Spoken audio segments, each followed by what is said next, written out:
जय जय श्री राम। आप सभी भाइयों को हमारा नमस्कार। कृषक भाइयों, 2017 में हम एक गांव में कृषक भाइयों से मिलने गए थे। हमारे गुरुदेव भेजते थे। वहां एक सज्जन सुनने वालों में जो बैठे हुए थे, अचानक उन्होंने कहा कि बारिश नहीं हो रही भैया। 2017 याद करिए, पूरे देश में बारिश नहीं हो रही थी। अचानक हमारा हाथ उठा, उनकी ओर एक उंगली से लक्ष्य करते हुए मुंह से निकला, आप ही तो बारिश नहीं करा रहे हैं। ऐसा हम बोल तो गए, लेकिन हमको खुद को बहुत गंदा लगा कि हम कितने गलत तरीके से, गलत बॉडी लैंग्वेज के साथ, गलत शब्दों में हम बात कर गए। लेकिन एहसास हुआ कि गुरुदेव जब भी भेजते हैं, कुछ ऐसा होता है जिसमें हमारा जोर नहीं होता। कहने वाला कोई और होता है। मन में प्रार्थना उभरी, प्रभु बचाइए। सामने एक साइकिल सवार जा रहा था। हमने कहा, वो देखो साइकिल सवार जा रहा है। वो क्यों जा रहा है साइकिल में? सब चुप हो गए। हमने कहा, वो मोटरसाइकिल में भी जा सकता था, पैदल भी जा सकता था, और दूसरे तरीकों से भी जा सकता था, लेकिन वह व्यक्ति साइकिल में ही जा रहा है क्योंकि उसके मन में इच्छा है कि साइकिल से वो कहीं जाए। यानी साइकिल में कहीं जाने का उनके मन में संकल्प है, और वो संकल्प पूरा हो रहा है। आप लोग जैसे बैठे हैं, सुनने का संकल्प पूरा हो रहा है। एक व्यक्ति अगर चाहे तो उठ के किसी बहाने से जा सकते हैं, क्योंकि उनके मन में उस किसी और काम का संकल्प पैदा होगा। इस वक्त मिट्टी जो खोद रहा है, उसको उसका संकल्प, जो सो रहा है उसको सोने का संकल्प है, यानी संकल्प पूरा होता है। अब हमने कहा उनसे कि भैया आप एक काम करिए, इस गांव से एक ऐसा व्यक्ति लाइए जो किसी दूसरे का दिल से भला चाहता हो। सब सोचने की मुद्रा में चले गए और सबका उत्तर नहीं में था। हमने कहा, बाजू के गांव में, आपके नाना गांव में, वहां मिलेंगे? बोले नहीं, कहीं नहीं मिलेंगे। तो हमने कहा, इसका अर्थ ये हुआ कि आप में से कोई किसी का भला नहीं चाहता, यानी सब एक दूसरे का अभला चाहते, यानी मन में संकल्प अभला का है। तो उस अभला यानी बुरा करने के लिए, सबके मन के उस संकल्प को पूरा करने के लिए परमात्मा बाध्य हैं, और बाध्य होकर सबसे अच्छा एक तरीका निकला कि बारिश ना हो। कहने का तात्पर्य यह है कि मैन प्रपोजेस, गॉड डिस्पोजेस।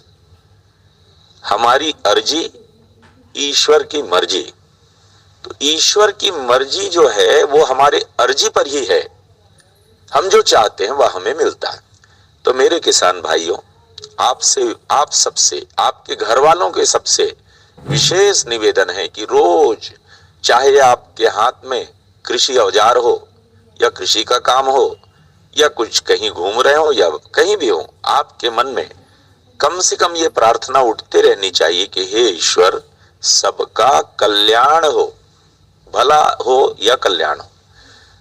अगर आप पूजा पे बैठते हैं तो उस समय जरूर एक प्रार्थना कीजिए निश्चल मन से, अपने दुश्मन के लिए भी, कि हे प्रभु सबका कल्याण हो। तो निसंदेह सबका कल्याण होगा।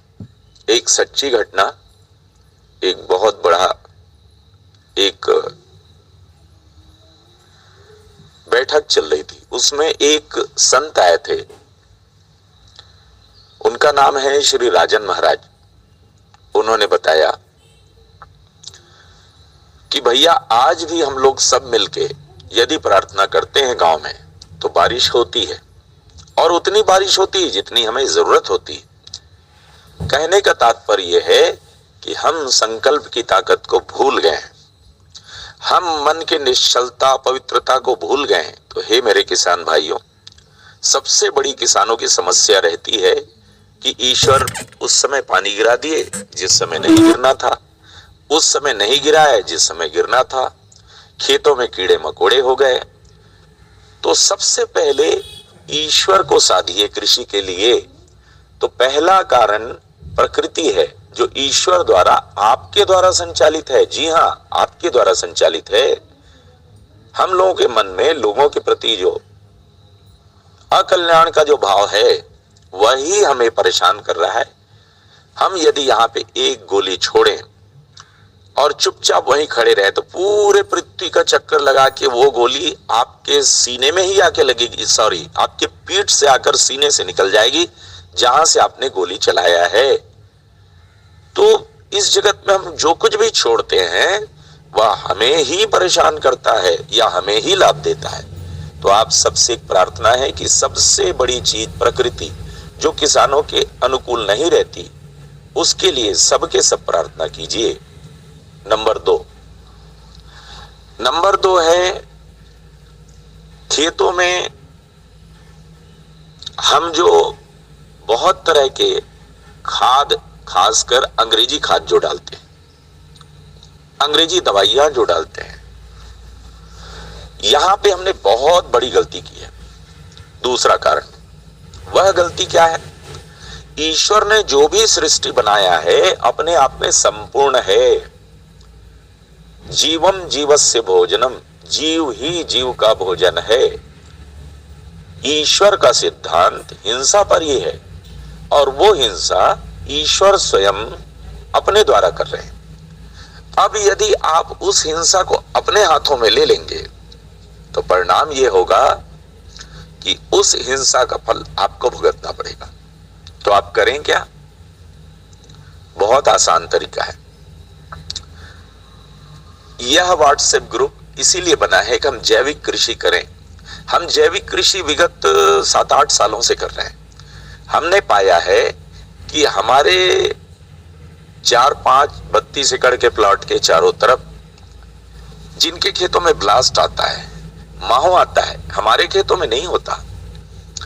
क्यों? क्योंकि हम पूर्णतया जैविक खेती कर रहे हैं। जैविक खेती कैसे किया जाता है आप लोग हमसे और बेहतर तरीके से जान सकते हैं। एक मैं विशेष घटना का उदाहरण देना चाहूंगा। यवतमाल के एक कृषक आए थे। यह सेमिनार था बाबा रामदेव द्वारा आयोजित, जो लगभग 1 महीने चला। इसको दिखाते थे अपने किसी चैनल में, टीवी के आध्यात्म चैनल में। उसमें उन्होंने बताया कि मैं अपने 2 एकड़ के खेत में जैविक कृषि करने का सोचा, जिसमें भट्टे का खेत था। देखा मैं कुछ थोड़ा सा फंगस जैसा या कीड़े जैसा कुछ दिख रहा है, तो मैं जैविक विधि से उसको मारने के लिए एक दवाई बनाया जो नीम और बेशरम वगैरह से बनाया हुआ था। मैंने उसको डाला, एक बार कोई असर नहीं हुआ। हफ्ते में 2 बार डाला, कोई असर नहीं हुआ। हफ्ते में 3 बार डाला, कोई असर नहीं हुआ। मुझे लगा कि मैं नहीं कर पाऊंगा, तो मैंने खेत में जो काम करने वाले लोगों को कहा कि इस खेत में कोई कुछ मत डालना, हम इसको ऐसे ही छोड़ देंगे, पानी बस डाल सकते। हमने छोड़ दिया। लगभग 1-1.5 महीने या कुछ समय पश्चात, वो समय मुझे याद नहीं है, जब मैं उस खेत में गया तो देखता हूं कि चमकदार और बढ़िया भट्टे से लदा हुआ था। मुझे लगा इसमें किसी ने कोई दवाई डाल दिया।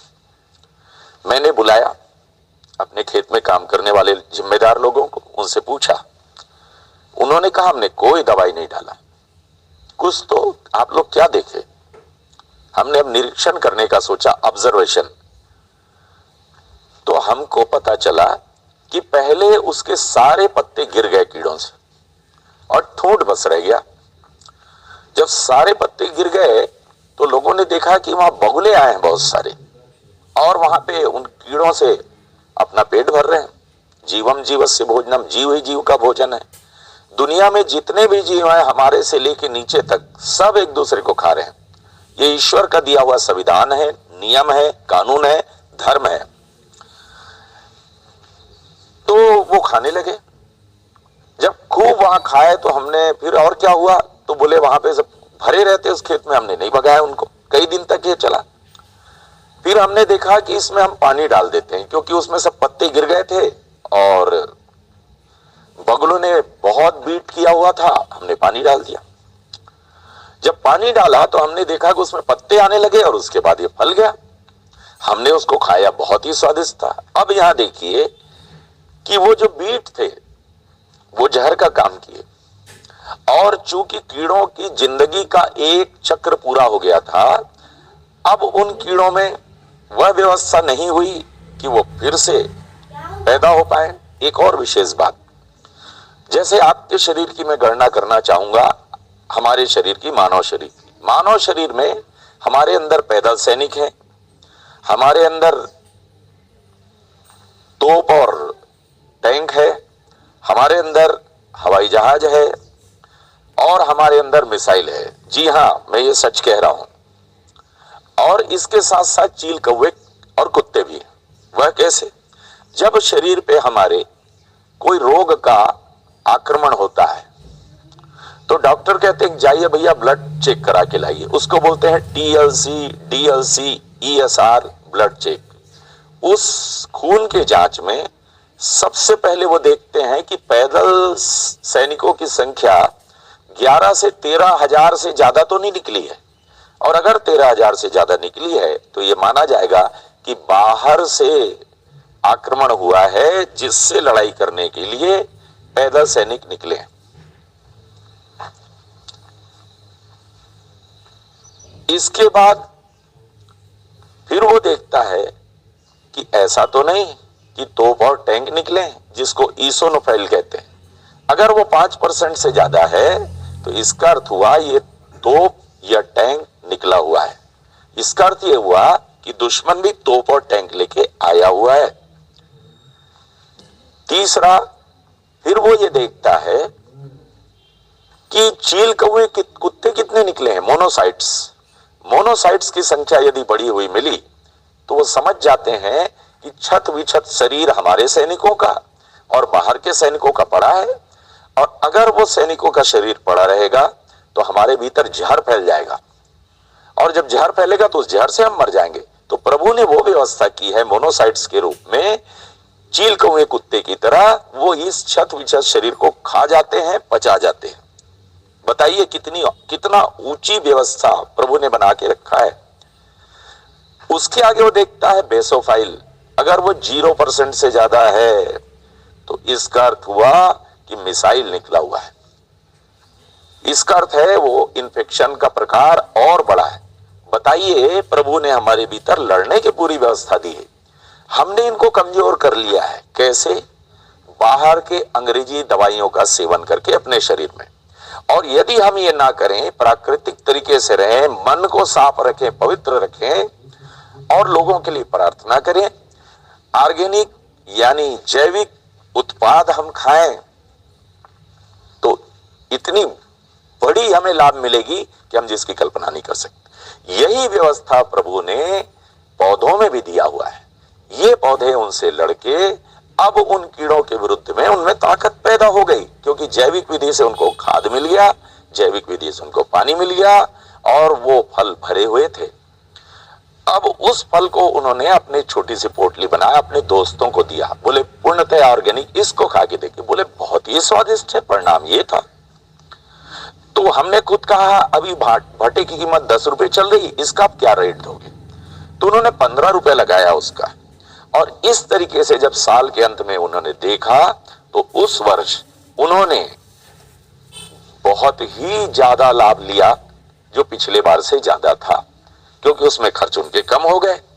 तो आप सबसे निवेदन है, इसके आगे की सीरीज में हम आपको और कुछ और चीजें आगे बताएंगे। प्रभु की प्रेरणा से हमारी कोई औकात नहीं है, तो आप सबसे प्रार्थना है कि नियमित प्रार्थना कीजिए और ऑर्गेनिक खेती की तरफ बढ़िए। बहुत बहुत धन्यवाद। जय श्री राम, जय श्री राम, जय श्री राम।